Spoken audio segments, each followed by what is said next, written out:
Hi hello welcome to N9 media. నేను మీ journalist విప్లవశ్రీ. అప్పుడెప్పుడో నవలలు విపరీతంగా చదువుతున్న కాలంలో యండమూరి రాసిన ఒక నవలలో ఒక పాత్ర ఇలా అంటుంది: రచయితలను మేధావులను భౌతికంగా హింసించాల్సిన అవసరం లేదు, దూరంగా 2-3 చోట్ల కేసులు బుక్ చేసేసి పడేస్తే చాలు, ఆ కోర్టుల చుట్టూ ఆ రచయితలు ఆ కార్యకర్తలు తిరుగుతారు, దాంతో ఆ వ్యక్తులు అక్కడే అంతమైపోతారు. నవలలో ఏదో ఊహాజనిత పాత్రల్లో ఇలా జరుగుతుందేమో అని ఆనాడు అనిపించింది.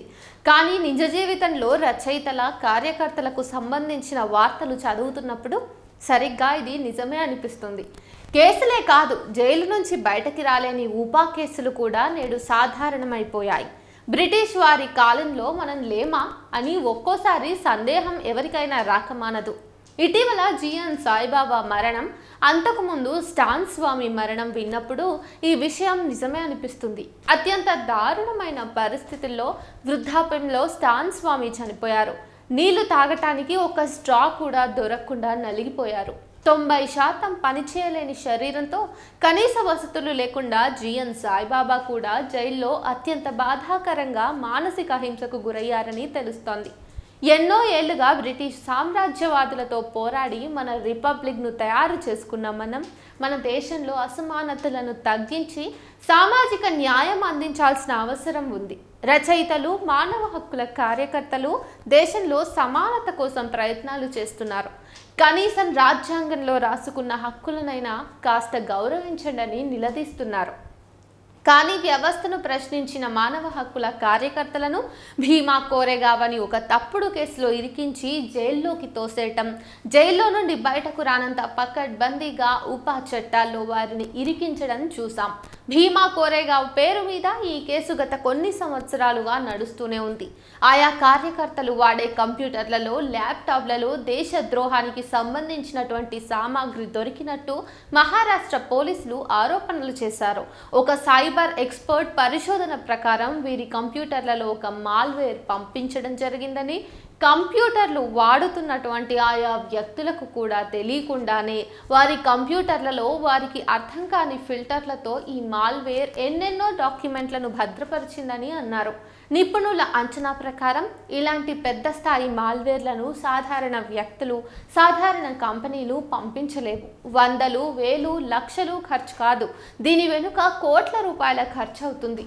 ఇంత డబ్బు ఖర్చు పెట్టే అవసరం మానవ హక్కుల కార్యకర్తల కంప్యూటర్లలోనూ, ల్యాప్టాప్లలోనూ ఇన్ని కోట్లు ఖర్చు పెట్టి మాల్వేర్లను పంపించే అవసరం, పెగాసస్లను పంపించే అవసరం సాధారణంగా ఏ ఒక్క వ్యక్తికైనా ఉంటుందా? ఏ ప్రయోజనాలను ఆశించి ఇలాంటి కుట్రలు పన్నుతారు? అల్పాషా రాసిన ఇన్కార్సిరేషన్స్ పుస్తకంలో ఈ కేసుకు సంబంధించి చాలా వివరాలు చాలా స్పష్టంగా ఉన్నాయి. ఒకసారి మనం 1990ల తర్వాత భారతదేశంలో ముంచుకొచ్చిన ప్రపంచీకరణ పవనాలను పరిశీలించగలిగితే మనకు చాలా విషయాలు స్పష్టమవుతాయి. ఆర్థిక సరళీకరణలు, ప్రైవేటీకరణ, నయా ఉదారవాదం అని అందమైన కొత్త పదాలతో పాత పెట్టుబడిదారీ వ్యవస్థ మరింత కొత్త ప్యాకింగ్లతో దేశంలోకి జొరబడింది. ఒకవైపు దేశాన్ని విధ్వంసక అభివృద్ధితో విపరీతమైన అప్పుల్లోకి ముంచేసే సామ్రాజ్యవాద ప్రపంచీకరణ ఆరంభమైంది. పబ్లిక్ సెక్టార్ బలహీనమైంది. జాతీయ బ్యాంకులు నీరవ్ మోదీల వంటి వారు దోచుకున్నారు. ఏ హక్కులు లేని కాంట్రాక్ట్ ఉద్యోగులు విపరీతంగా పెరిగారు. మరోవైపు దేశంలో అటవీ ప్రాంతాల భూముల్లోపల నిక్షిప్తమై ఉన్న వేల లక్షల కోట్ల రూపాయల విలువైన ఖనిజాల వెలికితీత కార్పొరేట్లకు అవసరం. అయితే అలా అడవుల లోపల విలువైన ఖనిజ సంపద పక్కనే నివసించే ఆదివాసీలు ఈ వర్గానికి తలనొప్పి. ఆదివాసీల మీద కొనసాగే అత్యాచారాలను ప్రశ్నించే కార్యకర్తలు మరో తలనొప్పి.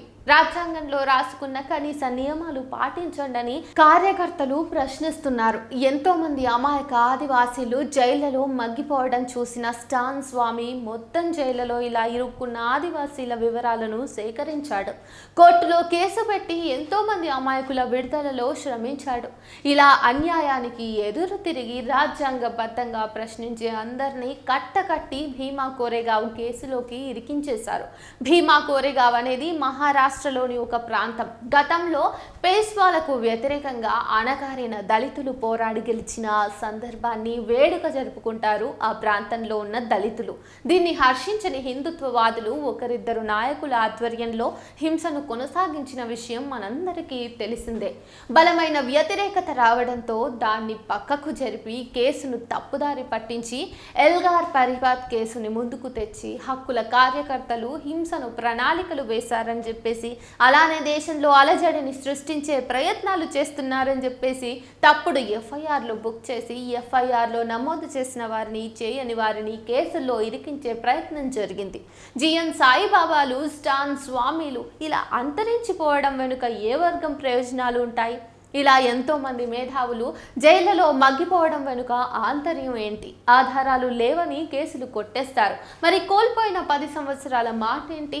వాళ్ళ జీవితం విలువ మాట ఏంటి? ఈ నేపథ్యంలో విచక్షణారహితంగా కొనసాగుతున్న ప్రపంచీకరణలో, విధ్వంసక అభివృద్ధిలో, హక్కుల ఉల్లంఘనలో సాధారణ వర్గం ప్రయోజనాలు కోరే సాయిబాబా లాంటి మేధావుల, కార్యకర్తల పోరాటం వ్యక్తిగతం కాదు, సామాజికం, చారిత్రకం.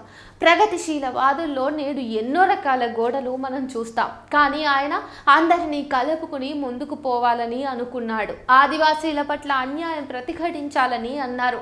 ఫాసిజం విశాల ప్రజా సమూహాలను తన భక్తులుగా మార్చేసుకుంది. ఇలాంటి చారిత్రక పరిణామాలను ప్రపంచంలో చూసాం, నేడు ఇక్కడ కూడా చూస్తున్నాం. ఆ ప్రజా సమూహాలను వారి నుండి బయటకు తీసుకురావాల్సిన చారిత్రక బాధ్యతను ఆయన ఒక ఉపన్యాసంలో గుర్తు చేశారు. ఫాసిజానికి వ్యతిరేకంగా పోరాటంలో ఇది మొదటి మెట్టు అని ఆయన అన్నారు. ఇలాంటి చారిత్రక పరిస్థితుల్లోనే ఇలాంటి వ్యక్తులు పుడతారు, దిశానిర్దేశం చేస్తారు. ఈరోజు జిఎన్ సాయిబాబా మరణం వెనుక ఉన్నటువంటి కుట్ర, ఆ తర్వాత ఆయన మరణం ఆదివాసులకు, అట్టడుగు ప్రాంతాల్లో నివసిస్తున్నటి వారికి, అట్టడుగు వర్గాల వారికి ఎంతటి లోటును చూపిస్తుందో మనం నేటి నుంచి చూడబోతున్నాం. అయితే ఈ నేపథ్యంలో సాయిబాబా దేనికోసం అయితే పోరాటం చేశారో దాన్ని ముందుకు తీసుకెళ్లేందుకు గాను ఉద్యమకారులంతా సిద్ధమవ్వాల్సిన అవసరం ఇప్పుడు ఆసన్నమైంది.